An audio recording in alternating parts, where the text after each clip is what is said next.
everyone.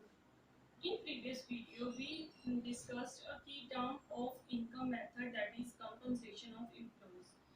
The next term used in income method is operating surplus. Operating surplus is also a term for factor income. Factor income के लिए use होने वाली term है और ये factor income कौन सी, जो कि हमें प्रॉपर्टी और एंटरप्रेन्योरशिप से मिलती है।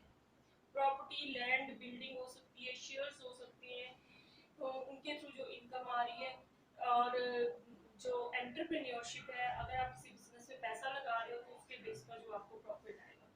सो जो प्रॉपर्टी, इसे कैसे डिफाइन करेंगे हम? Sum total of income earn from property and entrepreneurship. और ये जो ऑपरेटिंग सरप्लस है, government, semi government as well as कुछ प्राइवेट कॉर्पोरेट सेक्टर्स को प्रोवाइड होता है। क्लियर? सो ऑपरेटिंग सरप्लस क्या है?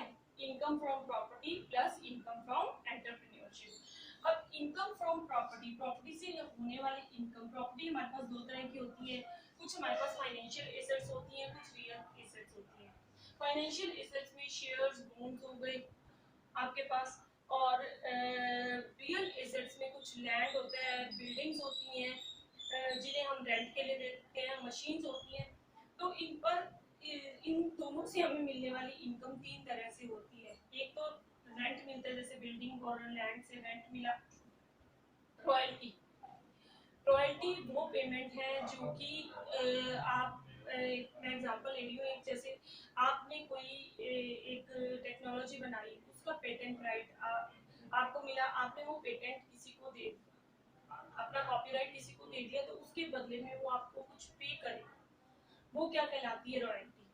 एक रॉयल्टी का आप एग्जांपल इस फॉर्म में भी ले सकते हो। सपोज किसी पर्सन के पास काफी ज्यादा प्रॉपर्टी है, बट वो बाहर रह रहा है, तो वो अपनी प्रॉपर्टी के लिए किसी को अपने किसी को सिग्नेटरी अथॉरिटी बनाकर जाएगा, जिसके बेस पर वो उसके बिजनेस को संभालेगा।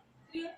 तो वो जो पर्सन है, उस पर्सन को पे करेगा, जो उसका उसकी सर्विसेज के बदले में जो रिवॉर्ड पे होगा वो भी रॉयल्टी कहलाएगा। Clear? After that interest, interest मिल सकता है मनी पर, या फिर मशीन्स आपने जो है रेंट पर दी हैं। तो इन सब का जो इंटरेस्ट मिलता है वो भी आपकी क्या है? इनकम फ्रॉम प्रॉपर्टी है। जनरली इंटरेस्ट फाइनेंशियल एसेट्स पर मिलता है, आपने पैसा उधार दिया, उसके बेस पर इंटरेस्ट है, शेयर्स, बॉन्ड पर कुछ इंटरेस्ट है। तो इन तीनों को मिलाकर आपकी क्या बनेगी? Income from property. After that है इनकम फ्रॉम एंटरप्रेन्योरशिप। एंटरप्रेन्योरशिप से होने वाली इनकम को हम प्रॉफिट कहते हैं। एंटरप्रेन्योर कौन होता है? वो पर्सन जो बिजनेस में पैसा लगा रहा है, तो वो क्या कहलाएगा? एंटरप्रेन्योर कहलाएगा। और जिस बिजनेस में वो पैसा लगा रहा है वो एंटरप्रेन्योरशिप कहलाएगा। एंटरप्रेन्योरशिप से उसे क्या मिलता है? प्रॉफिट। इस प्रॉफिट के तीन पार्ट होते हैं। फर्स्ट पार्ट होगा आपके पास प्रॉफिट डायरेक्टली नहीं दिया जाता, प्रॉफिट के तीन पार्ट होंगे। फर्स्ट पार्ट आपके पास होगा डिविडेंड।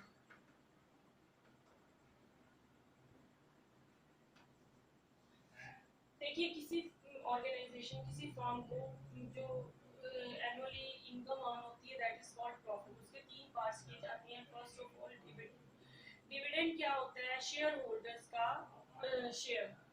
मान लीजिए कंपनी के 4 शेयर होल्डर्स हैं, तो चारों को जो उनका शेयर मिलेगा वो डिविडेंड कहलाएगा। मान लीजिए कि उस कंपनी को 12 लाख का प्रॉफिट हुआ, तो 12 लाख के प्रॉफिट के 3 हिस्से कर दिए जाएंगे, मे बी इक्वली और नॉट। तो फर्स्ट पार्ट जो कहलाएगा वो डिविडेंड कहलाएगा, जो फर्दर उन चारों शेयर होल्डर्स में डिस्ट्रीब्यूट कर दिया जाएगा। क्लियर?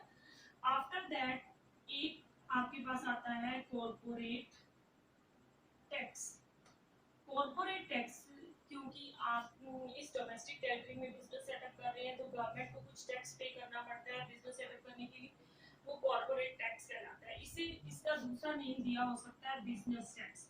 ये आप जरूर ध्यान रखोगे कि ये नेम्स काफी इंपॉर्टेंट है from the point of view of numericals, क्योंकि न्यूमेरिकल्स में अदर नेम्स देकर आपको कंफ्यूज किया जा सकता है। और थर्ड थर्ड जो है आपके पास आएगी टर्म, थर्ड टर्म जो यूज होगी that is undistributed profit. Undistributed profit, undistributed profit क्या होता है? वो प्रॉफिट जैसे कि नाम से क्लियर है जिसको बांटा नहीं गया, फ्यूचर के एक्सपेंसेस को पूरा करने के लिए बचा कर रखा है। मान लीजिए कि कंपनी में कोई ट्रेजेडी हो जाती है, फायर लग जाती है जिसके कारण सारी कंपनी की मशीनें खराब हो जाती हैं, उन मशीनों को रिप्लेस करना है, तो एकदम से कंपनी अपने जो शेयर होल्डर्स हैं वो तो अपना जो शेयर है वो नहीं डाल सकेंगे, तो उस नुकसान को पूरा करने के लिए कुछ पैसा हर साल रख लिया जाता है, क्योंकि हर साल तो नुकसान होने का चांस नहीं है, किसी साल हुआ और किसी साल नहीं, तो उसके बेस पर कुछ प्रॉफिट का शेयर रख लिया जाता है ताकि उस अनटाइमली जो ट्रेजेडी हुई है उसको पूरा करने के लिए, उसको कॉम्पनसेट करने के लिए जो है मनी निकाली जा सके। तो इससे फर्म की वर्किंग पर भी इफेक्ट नहीं पड़ेगा। अब आप एक चीज और ध्यान रखोगे, ये अनडिस्ट्रीब्यूटेड प्रॉफिट, मैं इसको यूपी के नाम से लिख रही हूँ, अनडिस्ट्रीब्यूटेड प्रॉफिट के 3 नेम्स और जो आपको न्यूमेरिकल्स में मिलेंगे जनरली, जो आपको कंफ्यूज भी करेंगे। अनडिस्ट्रीब्यूटेड प्रॉफिट को कहा जाता है first of all retained earning, retained earning of private corporate sectors, समझ लगे। दूसरा नेम हो सकता है कॉर्पोरेट प्रॉफिट्स, वो है कॉर्पोरेट सेविंग्स, और ये होंगे कॉर्पोरेट प्रॉफिट्स। इसका कॉर्पोरेट प्रॉफिट का नेम क्या दिया हो सकता है? Savings of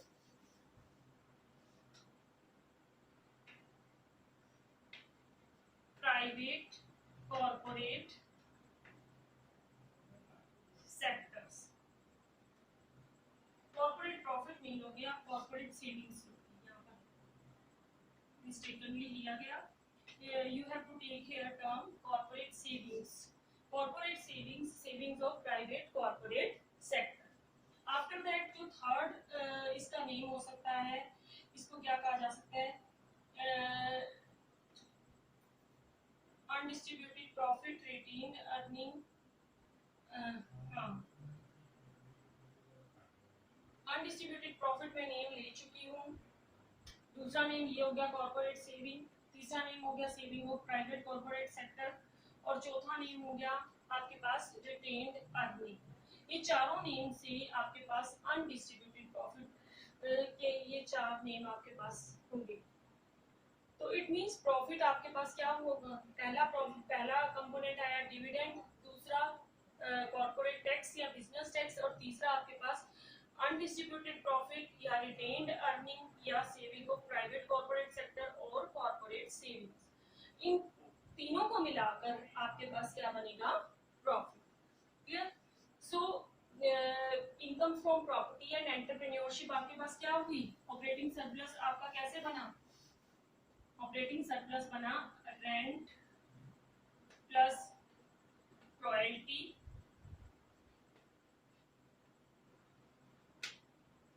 plus interest plus profit, और प्रॉफिट के फर्दर आपके पास पार्ट्स दिए होंगे। प्रॉफिट के जो पार्ट्स होंगे corporate tax, dividend and undistributed profit. मैं सारे नाम नहीं लिखती हूँ, तो इन सब कंपोनेंट्स को मिलाकर आपका क्या बनेगा? Operating surplus. Clear? Thanks, have a nice